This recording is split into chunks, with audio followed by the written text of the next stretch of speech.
With Doubtnut, get instant video solutions to all your maths, physics, chemistry, and biology doubts. Just click the image of the question, crop the question, and get instant video solution. Download Doubtnut app today. Let epsilon naught denote the dimensional formula of the permittivity of vacuum if m equal to mass, L equal to length, T equal to time, and I equal to electric current. Then, so in this question, we have to find the dimensional formula of epsilon naught, which is permittivity of vacuum, and we express the dimensional formula in m, L, T, and I, where m is the mass, L is the length, T is the time, and I is the electric current. We know that Coulomb's law, F equal to 1 upon 4 pi epsilon naught Q1 into Q2 divided by R square, where Q1 is the first charge and Q2 is the second charge, and R is the distance between these two charges, and epsilon naught is the permittivity of vacuum, and F is the electric force.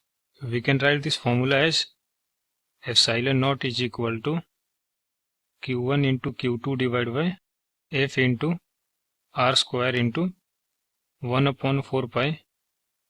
1 upon 4 pi is a dimensionless, so gets denoted by unit 1.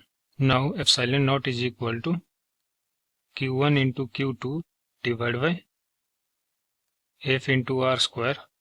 We know that charge Q is equal to current into time,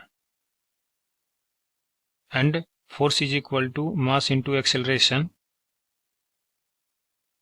and acceleration is equal to distance upon time square. So epsilon naught is equal to IT into IT divided by force into R square. For force, mass into x, x is the distance and it is considered as length, so m into L into T square, T to the power minus 2. And now for R square is also considered as length, so L to the power 2. So epsilon naught is equal to I square T square divided by m into L to the power 3 T to the power minus 2, which is equal to m to the power minus 1 L to the power minus 3 T to the power minus 4 I to the power 2. This is the answer. Dimensional formula of permittivity of vacuum, epsilon naught. For class 6 to 12, IIT JEE and NEET level. Trusted by more than 5 crore students. Download Doubtnut app today.